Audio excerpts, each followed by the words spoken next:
Sampai akhirnya kondisi di pandemi ini membuat apa yang saya lakukan 2 tahun yang lalu sekarang jadi boomingnya sekarang. Tapi dengan pandemi ini justru dari situ saya dapat income yang alhamdulillah membantu sekali melunasi hutang saya, alhamdulillah.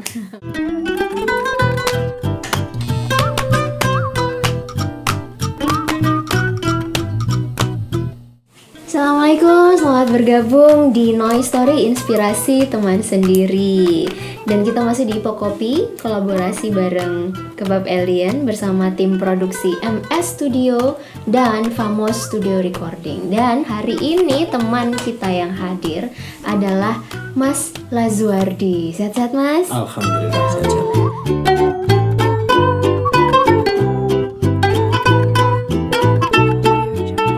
Las saja ya. Cak Las saja. Cak Las, oke Cak Las karena arek Surabaya ya, jadi harus dipanggil Cak. Cak Las ini serius manggil Cak nih ya? Yes, Cak Las. Yes, oke. Cak Las ini saya mengenalnya sebagai seorang trip planner di Explore Trip. Tapi sebenarnya jauh sebelum itu ada kisah-kisah tersendiri yang menarik untuk dibagi sebenarnya. Jadi nggak semerta-merta langsung jadi explore trip ya, Mas ya. Jadi awalnya saya dengarnya dulu sempat jadi fasilitator outbound. Betul. Oke, bisa diceritakan Mas? Jadi tahun 2004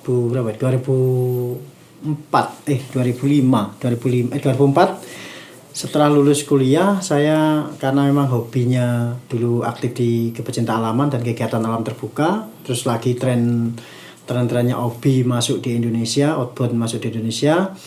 Saya beberapa kali sempat jadi fasilitator freelance, sampai kemudian ada perusahaan yang buka lowongan untuk jadi fasilitator, saya daftar waktu itu di Bina Warna Sarana. Tapi sudah tutup lah sekarang. Cuman saya memang gabung di Bina Warna Sarana, jadi tim secara pekerjaan saya jadi marketing program, tapi secara harian atau pada saat project saya jadi fasilitator. Itu selama 2 tahun sampai 2006. Oke. Tapi setelah itu Cak Las ini mulai masuk ke dunia perkantoran. Iya. Bankir. Jadi bankir. Cari uang sih motifnya. Oh, motif. Iya. Jadi kalau di fasilitator itu menang seneng aja karena kita bisa jalan-jalan gratis. Jadi saya waktu itu sama sekali tidak mikir soal bayaran, murni yang cari pengalaman dan kapan lagi kita bisa jalan-jalan ke suatu tempat. Karena outbound itu kan karena harus di tempat di outdoor activity ya, di gunung ataupun di tempat-tempat yang lain. Jadi kita memang murni cari pengalaman dan alhamdulillah memang pada saat jadi fasilitator saya jalan-jalan akhirnya ke Lombok, ke Nusa Tenggara Timur, ke Flores, Indi dan lain-lain sebagainya. Itu karena fasilitator waktu itu memang saya hanya cari di situ. Baru kita mulai berpikir bayarannya kurang nih. Ada lowongan bankir. Ya, saya masuk aja ke bank. Itu aja. Prinsipnya cuma itu aja sih. Jadi, motivasinya pindah. Motivasinya karena uang. Iya. Pindah ke bank. Karena masih muda. Tapi cukup lama ya, 11 sampai 12 tahun. 11 tahun sih. Ya. Jadi bank 11 tahun. Jadi saya motivasi pindah sebenarnya nggak ada kepinginan jadi bank, di bankir nggak ada. Cuman karena memang motif kita mencari uang, terus saya belajar banyak dari waktu jadi fasilitator, karena di fasilitator sebenarnya pekerjaan saya itu kan marketing sebenarnya. Nah di marketing itu pekerjaan yang paling saya benci, marketing itu sebenarnya. Oh gitu. Jadi pengennya kalau kerja ngelamar ya jangan jadi marketing, aja jadi sales gitu loh. Nah saya menghindari jadi sales. Ternyata pada saat saya di pekerjaan yang di outbound training itu saya dipaksa jadi sales. Nah di situ saya baru mengalami sebuah fase pemahaman bahwa ternyata apapun yang kita kerjakan kalau kita tidak bisa marketing percuma. Apapun bisnis Anda yang mau kita kembangkan kalau marketingnya tidak jalan ya percuma. Jadi saya masuk bank ada lowongan marketing, saya merasa ya memang dari sini entry point-nya. Jadi saya terima jadi marketing, sales bank waktu itu kita memulainya di bank itu. Dan alhamdulillah sih saya tidak pernah salah pilih. Kalau saya dulu masuk ke bank jadi operation atau jadi back office, mungkin karir saya tidak berkembang. Jadi sales, saya bisa ketemu banyak orang. bisa dapat insight baru, pengalaman baru yang itu bermanfaat lah untuk pekerjaan saya sekarang gitu. Oke. Jadi selama 12 tahun itu bisa dibilang sebagai marketing jadi bertemu banyak orang dan akhirnya sampai sekarang pun itu berpengaruh ya. Oh, sangat berpengaruh, sangat berpengaruh sekali. Jadi saya masuk saya keluar dari Bina Warna Sarana outbound training itu 2006. Ada lowongan, teman kasih info saya bahwa Danamon Bank Nasional itu buka lowongan. Saya masuk jadi sales. Dan alhamdulillah stylenya sales yang di bank ini ternyata cocok dengan saya. Artinya gini, saya bukan termasuk orang yang suka bekerja di belakang meja dengan pakaian yang sangat rapi, berdasi dan lain sebagainya. Ternyata di perbankan itu yang bergerak di bidang mikro itu memungkinkan saya untuk berpakaian casual, tidak teratur dengan seragam dan lain sebagainya, cocok sekali. Dan saya harus banyak di lapangan, ketemu banyak orang, ketemu orang-orang di pasar, say hello, ngopi tiap pagi. Dan itu tapi proses pekerjaan marketing gitu loh. Dan itu saya suka. Itu yang menyebabkan saya masuk. Dan alhamdulillah memang progresnya secara proses karir saya dari sales, alhamdulillah sangat terbantu gitu. Saya cuma butuh waktu 6 tahun untuk bisa promosi ke kepala cabang, butuh 2 tahun lagi untuk promosi lagi ke area manager, sampai di titik saya, ini stop. Nggak bisa saya terusin lagi dan saya harus move on, cari yang lain. Oke. Gitu. Padahal kalau saya simpulkan nyaman gitu ya sebenarnya. Ada di pekerjaan itu, maksudnya ada rasa nyaman. Tapi akhirnya stop, harus move on. Ya. Nah, maksudnya move on gimana nih, Cak? Jadi gini, karena kita masih ikut orang, mau nggak mau rule-nya harus ikut orang. Dulu saya tuh waktu masuk ke dunia perbankan, saya memutuskan umur 40 saya harus keluar dan cari dan punya bisnis sendiri gitu. Punya sesuatu yang bisa saya kelola sendiri, yang bisa saya wariskan sendiri ke anak-anak saya gitu. Tapi ketika di perbankan ini Anda kerja 24 jam pun nilai Anda tetap segitu. Nggak bisa bertambah lagi. Terus mau fokus ke yang lain juga akan sangat kesulitan. Jadi kebetulan 2017 ketika saya memutuskan untuk retire dari dunia perbankan, ya ini kesempatannya, dipaksa untuk berhenti. Saya terpaksa harus memaksakan diri untuk stop dan kita mulai lagi sesuatu yang baru. Yang saya tidak punya rencana mau apa setelah keluar. Tidak untuk ditiru sih sebenarnya. Cuman waktu itu ya sudahlah, kita keluar, kita jalani karena yang ngatur hidup ini sudah punya rencana sendiri gitu loh. Oh gitu. Untuk kita. Okay. Gitu. Berarti benar-benar resign, pokoknya harus resign, tapi tanpa planning sama sekali. Tanpa planning, saya tanpa planning. Kalau saya tanpa planning, kalau yang lain mungkin ada planning dan itu lebih baik. Tapi kalau saya tanpa planning. Jadi memang waktu itu ada perubahan manajemen di perbankan. Terus saya ada penempatan, karena saya masih termasuk orang-orang yang dipilih untuk menghandle organisasi itu. Tapi saya melihat ini sudah tidak bisa diterusin lagi nih. Secara budaya juga akan berbeda. Jadi kalau tidak sekarang mungkin saya akan terlambat. Jadi saya putuskan untuk stop. Ini menarik ini, secara budaya. Berarti ada pergesek, ada friksi gitu. Betul. Ya kalau mau dibuka ada friksi. Jadi karena kita masih ikut orang, ikut suatu perusahaan, budaya perusahaan ditentukan oleh top manajemen ya yang di kantor pusat. Ketika kalau sudah terjadi perubahan kepemilikan, terjadi perubahan pengelola, itu pasti berpengaruh ke bawahnya. Dan di titik itu saya merasa bahwa bisnis yang saya kerjakan mulai awal sejak menjadi sales sampai 2017 sudah tidak sesuai dengan harapan saya di awal. Ternyata ini tidak bisa saya teruskan. Kalau saya teruskan akan tetap seperti ini. Pilihannya adalah saya bertahan di situ dengan apapun pekerjaan yang akan saya terima, mungkin tidak sesuai dengan gaya dan karakter saya, atau saya memulai sesuatu yang baru. Dan saya memutuskan untuk stop. Alhamdulillah support dari keluarga, terutama dari istri saya sangat mendukung. Oh, justru Justru mendukung. mendukung. Walaupun berhenti tanpa planning. Berarti tanpa planning. Istri saya sangat mendukung. Jadi waktu saya cerita bahwa saya harus resign, harus pensiun sekarang dari dunia bank ini, gimana gitu. Bismillah, jalan ya. Oh ya sudah. gaji berkurang loh. Itu kan karena ya karena sudah nyaman kan ya, sebenarnya gaji sudah nyaman. keluarga. Jadi dari sekian menjadi sekian, jadi sekian menjadi tidak tahu gitu kan gambarannya. Mungkin selama setahun kita masih aman, ada saving dari pesangon yang saya terima, tapi setelah itu saya tidak tahu.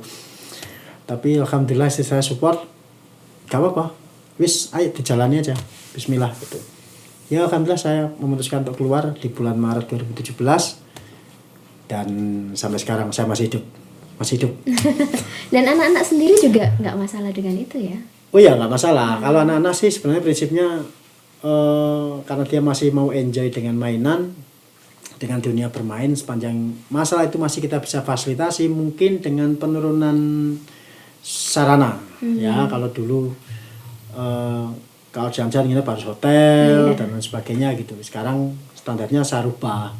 Mau ndak camping, ternyata mereka welcome. Dengan camping mereka suka, dengan hotel budget pun mereka suka gitu. Yang pentingnya tetap jalan-jalan. Ya jadi, itu proses awal sih ya. Kalau pada saat kita kepepet nggak ada uang atau uang sangat terbatas ya seperti itu yang harus kita lakukan gitu. Yang penting jalan. Nah menariknya lagi adalah tanpa planning tapi ndak mencoba untuk saya ke perusahaan lain yang budayanya cocok dengan saya, tapi malah justru memulai sesuatu yang dari nol. Kenapa kok berani banget gitu untuk memulai sesuatu yang dari nol? Ya, sebenarnya waktu saya keluar itu momen apa ya? Sudah jenuh dengan cara bekerja seperti itu gitu. Jadi menurut saya gini, walaupun saya ini lulusan teknik komputer, walaupun saya lulusan bisnis, ketika Anda menggeluti pekerjaan yang sama dan itu berulang, ini menjadi expertise baru untuk kita. Jadi saya kalau sudah bilang marketing ya mampunya hanya di marketing ini gitu akhirnya. Tapi sudah tidak bisa lagi seperti kemampuan waktu saya lulus dari kuliah itu di bidang komputer, itu sudah ketinggalan karena nggak pernah diaplikasikan lagi selama 10 tahun lebih. Jadi kemampuan saya spesialisasinya hanya di expertise ini. Nah, karena dunia perkembangan pekerjaan di luar sudah sangat berkembang, kita mau masuk lagi dengan di bidang lain akan cukup sulit. Dan saya cukup realistis lah melihat kondisi peluang di luar. Dan saya juga tidak banyak, ketika saya memutuskan untuk keluar, saya tidak banyak berharap saya akan bekerja lagi untuk orang lain gitu. Karena satu mungkin faktor usia, dua faktor kemampuan. Dengan yang muda-muda kita sudah ketinggalan. Mereka sudah sangat up to date dan kita masih dengan old school, kita dengan gaya-gaya yang lama gitu loh. Jadi ya memang sudah tidak ada niat lagi mau ngelamar di tempat lain. Dan juga di mental block saya itu sudah menyatakan sojok ngelamar meneh. Jadi kalau ada lamaran, oke, saya masuk. Tapi secara faktualnya ketika kita mau bikin surat lamaran wis malas gitu loh. Itu sudah terkondisikan dengan sendirinya, kita tidak bisa ngerjain itu. Tapi dan kenapa kok milihnya pariwisata gitu? Karena saya sudah kepepet. Apakah sebelumnya ada opsi lain selain pariwisata sebelum akhirnya memutuskan untuk membuat explore trip? Jadi kalau saya dulu punya cita-cita, karena saya dari desa, cita-cita saya itu cuma punya toko dan saya nunggu di rumah orang beli datang ke toko saya. Saya hanya punya cita-cita itu. Kayak kalau saya punya toko besar lengkap, orang hanya datang, saya kerjaan dari rumah aja, ngontrol stok opnamnya berapa. Oh ya, ada orang beli, kita tinggal duduk baca koran, ada orang datang baca koran. Nah kan perkembangan teknologi ya nggak seperti itu sekarang kan, udah online dan lain sebagainya. Terus ketika saya punya uang dari hasil pesangon, apa yang saya lakukan pertama? Saya jalan-jalan. Itu aja yang penting. Karena waktu kuliah saya sukanya jalan-jalan. Kerjaan pertama saya juga jalan-jalan. Ketika saya jadi karyawan di suatu perbankan, saya tidak bisa menikmati waktu liburan saya dengan nyaman. Walaupun uang ada, tapi tidak bisa nyaman saya menikmati pekerjaan.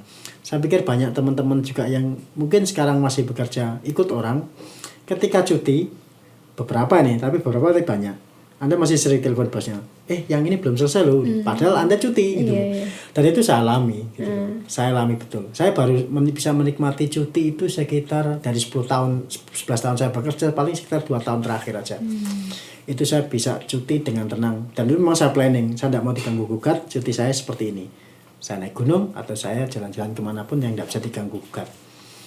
Nah, jadi makanya begitu saya memutuskan untuk pensiun, pekerjaan saya yang pertama adalah saya bikin road trip sama anak-anak. Ayo kita road trip aja, kita road trip jalan-jalan. Jadi biar ada kesan dengan anak saya, quality time ketika liburan ini lebih bondingnya lebih kuat lah gitu loh. Itu. Terus kenapa ditanya ke explore trip? Kalau saya memulai pekerjaan di bidang IT, kita sudah ketinggalan jauh dengan yang lain. Kita memulai pekerjaan di bidang lain mungkin saya ketinggalan jauh. Tapi dunia wisata itu sesuatu yang bisa dilakukan oleh semua orang karena modal dasarnya adalah passionnya kita punya. Passionnya saya punya di wisata itu. Saya tidak lama belajar itu karena dasarnya saya juga suka passion. Saya punya passion di traveling. Tinggal saya butuh teman untuk mengarahkan ya apa sih, membisniskan passion saya gitu loh. Dan itu tanpa modal. Oke. Jadi lebih banyak dikarenakan oleh passion. Iya. Ya, lebih karena passion. Dan berapa tahun itu sudah berjalan untuk explore tripnya? 2017 berarti. 2017 ya. 3 tahun ini ya. Kalau dibanding dengan kerja di bank mungkin lebih lama kerja di bank ya. Iya, betul. Tapi kalau misalnya harus membandingkan pemasukan, pasti masih lebih banyak. Oh iya, pasti. Waktu jadi bankir ya, Mas. Betul. Tapi secara kepuasan batin itu lebih banyak didapatkan ketika sudah membuat explore trip. Iya. Okay. Waktu terutama dengan anak-anak ya. Jadi pada saat ada tugas, ada project sekolah, project family project dari sekolah, itu kita bisa join in lah, ngerjakan bareng. Kalau dulu kan kita berangkat pagi, pulangnya malam. Oke. Dengan anak-anak. Jadi seolah berpikir bahwa sebenarnya banyak positifnya dengan berwira swasta. Oh iya. Dibandingkan harus menjadi seorang pegawai. Betul. Iya. Pilihan untuk keluar dari perusahaan besar ya, untuk resign dari jadi bankir terus langsung memulai usaha dari nol sebagai seorang trip planner itu justru membawa kepuasan tersendiri. Oke lah, puas. Tapi ada nggak sih problematikanya gitu? Ada nggak sih kesulitan-kesulitan yang dihadapi gitu setelah memutuskan untuk menjadi seorang wirausahawan? Kesulitan kalau nggak ada proyek. Okay. Wah, itu pasti. Jadi tahun pertama benar-benar harus babat alas, nggak tahu, dan memang karena ini pekerjaan yang baru buat saya, maksudnya secara manajemen bisnisnya benar pekerjaan yang baru, saya nggak punya sparring partner atau teman berpikir di bisnis ini gitu loh. Kalau di Surabaya saya nggak punya ya, terus terang teman-teman. Jadi banyak memang di Malang saya punya. Dan itu jauh, dan saya bukan tipikal yang bisa bekerja sendiri dalam waktu yang cukup lama. Itu saya agak kesulitan. Ada momen mood booster saya itu naik turun gitu. Nah, itu bahaya buat saya. Terus saya juga baru tahu bahwa di bisnis traveling ini kita mengalami masa pandemi ya. Tidak hanya corona, pandeminya low season, waktunya high season, low season, high season. Nah, kalau pas high season sih kita tertawa gitu. Pada saat low season selesai sudah kita nih. Itu bisa berbulan-bulan. Dan saya tahun pertama masih happy. Begitu tahun kedua kurvanya sudah mulai kelihatan, waduh iya bahaya ini. Saya baru tahu gitu. Nah, itu sengsara sudah, karena faktanya pengeluaran juga akan tetap sama setiap bulan, tapi pola keluar masuk kita juga kita belum bisa atur ya. Oh ini waktunya saving, oh ini waktunya ini, kita waktu itu blank, kita jalan aja lah. Saya jalan aja. Ya itu kondisi yang berat buat saya kalau di bisnis wisata itu. Tapi sudah ketemu solusinya waktu itu? Sudah. Akhirnya gimana caranya? Kita harus spare bisnis lain. Oh, kita harus spare bisnis lain. Kita harus spare bisnis lain. Kalau hanya di wisata aja, karena kita masih bekerja solo ya, bekerja sendiri. 2 tahun pertama memang ini ilmu di bank. Ilmu di bank itu, orang kalau mau kredit bank, itu syarat pertama usaha yang harus dibiayai itu 2 tahun. Kenapa 2 tahun? Karena di Indonesia ini mengenal musim, seperti BPS menghitung kalau orang menghitung inflasi di Indonesia itu dia menghitung karena di Indonesia ini mengenal musim waktunya lebaran, tingkat konsumsinya naik, waktunya ini turun gitu. Nah sama di dunia usaha, di perbankan itu juga menghitung itu. Orang mau dapat syarat kredit itu harus 2 tahun dia jalan. Nah sama juga ternyata ketika saya mulai wirausaha, ternyata 2 tahun ini benar-benar ngefek gitu loh. Kalau Anda sudah melewati 2 tahun pertama dengan sebaik-baiknya, bisa Anda masih survive, itu insya Allah masih isi tugu lah, masih aman lah, masih safe bisnis ini dilanjut. Tapi kalau sudah 2 tahun ini sudah tidak bisa berkembang, sudah stop, ganti yang lain. Tapi 2 tahun ternyata saya masih bisa survive, artinya memang ada poin di mana kita low season dan gimana kita ngatasinya. 2 tahun ini masih bisa bertahan dan ya itu masih bisa dijalankan. Itu. Dan kalau tebakan saya ya, bisnis lainnya Cak Las ini adalah daging halal. Betul. Jadi selain untuk mengatasi low seasonnya di trip planning adalah dengan berbisnis daging halal. Iya. Nah itu gimana ceritanya kok memilihnya jauh banget antara pariwisata sama daging gitu. Betul. Sebenarnya kita fokusnya pertama bukan daging halal ya, tapi di frozen food secara umum. Jadi macam sosis, macam-macam. Itu bisa dikerjakan di rumah. Ketika kita tidak ada pekerjaan di traveling, karena traveling kan kita fokus, kita marketing, kita dapat customer, kita jalan keluar nih, kita jadi guide dan lain sebagainya. Dan itu saya handle semua itu, mulai jadi salesnya, mulai jadi negosiasinya dengan customer, sampai saya harus jalan ke lapangan, jadi guide-nya, jadi tour leader-nya, kita hire orang macam-macam. Dan memang capek sih, cuman kepuasnya saya dapat pengalaman banyak karena lagi-lagi secara bisnis ini baru buat saya. Nah, mengatasinya ketika musim low season ya memang harus punya kita harus tahu bisnis apa yang bisa jalan dalam sepanjang masa, walaupun mungkin naik turunnya ada. Tapi kalau di wisata itu kan memang kalau sudah low season ya selesai tuh, flat aja sudah. Tapi kalau di bisnis kuliner, bisnis makanan itu tidak pernah ada matinya, sudah sepanjang tahun. Hanya naik turun fluktuatifnya kecil sekali itu. Nah saya ambil bisnis frozen food karena memang satu secara tempat, secara waktu penyimpanan juga lama, tidak cepat busuk frozen food itu, kemudian cepat saji dan sebagainya, dan orang sudah umum mengenal itu gitu loh. Jadi saya ambil bisnis frozen food. Cuman di bisnis frozen food itu semua bisnis, ini menurut saya, semua bisnis yang paling penting itu segmentasi dan diferensiasinya. Apa yang membedakan bisnis Anda dengan bisnis yang lain? Kalau Anda tahu segmentasinya, apapun bisnisnya itu pasti jalan. Jadi itu sebenarnya ilmu yang didapat dari bekerja di bank itu ya? Iya, betul. betul. Jadi sekali. sangat aplikatif. Berarti pandemi ini tidak terlalu mempengaruhi? Alhamdulillah, justru di pandemi ini saya menerima banyak sekali pemasukan. Oh, oke. Di pandemi ini. Justru di pandemi ini. Jadi ada berkah dari pandemi ini. Kalau teman-teman bicara tentang jadi sekarang saya juga punya store namanya Daging Halal Surabaya. Itu kita memang fokus ke premium meat, jadi daging-daging yang premium impor seperti short plate, steak, gyutan itu lidah kalau Korea, lidah slice, ada galbi, iga slice ala Korea. Dulu saya sudah jalan ini sekitar 2 tahun yang lalu, tapi konsumennya sangat kecil karena sangat terbatas dan orang segmented sekali. Orangnya hanya taunya ketika dia makan di all you can eat seperti Hanagini, ya, kemudian Kokaru, nah, seperti itu orang-orang makan di situ. Nah segmen itu sebenarnya sudah saya tahu sejak awal, tapi saya tidak tahu kemana saya harus dapat bahan baku itu gitu loh.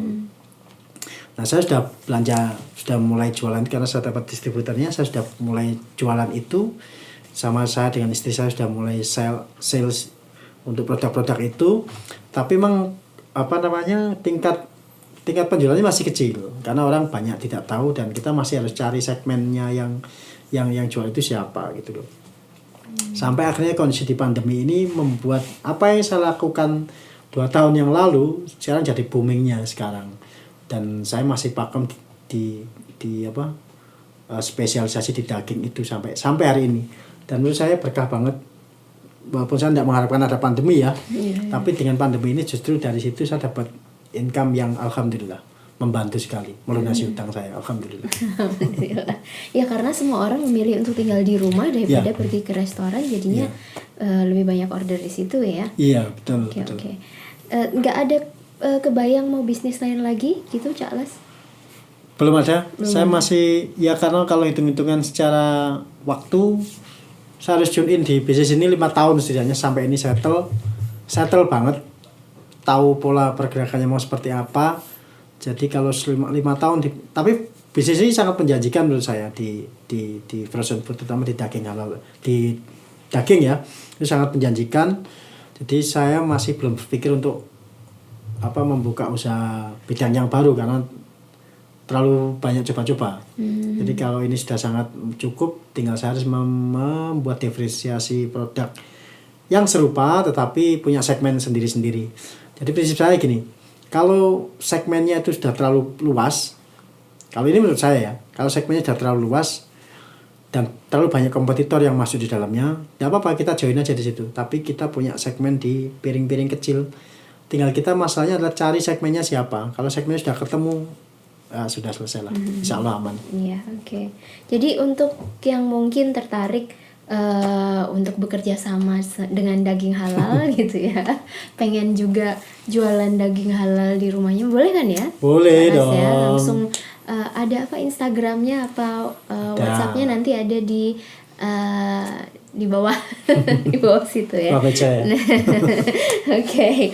Jadi ini terakhir nih ya, karena Cak Las sudah menikmati asam garam, pahit manisnya kehidupan bekerja mulai dari orang kantoran terus akhirnya jadi seorang wirausahawan. Sebenarnya makna kesuksesan tuh apa sih, Cak Las? Mantap ini. berat karena saya merasa belum sukses sama sekali. Cuman prinsip saya begini, terlalu banyak kata-kata bijak yang beredar di luar, teman-teman. Tapi yang paling penting itu lakukan saja apa yang menurut teman-teman baik dan bermanfaat buat yang lain. Kalau itu sudah bermanfaat buat orang lain, insya Allah sukses itu ngikut aja. Sukses itu bukan karena soal materi loh ya, tapi soal ketenangan kita bekerja, bukan kenyamanan kita bekerja, ketenangan kita bekerja itu jauh lebih penting daripada soal kenyamanan. Kalau soal kenyamanan itu malah bahaya membuat kita malas, tapi ketenangan kita bekerja itu memberi impact yang lebih buat kita, terutama dengan keluarga. Tapi bagi saya yang paling penting sekarang ketika saya bekerja, saya lebih dekat dengan anak-anak, lebih dekat dengan keluarga.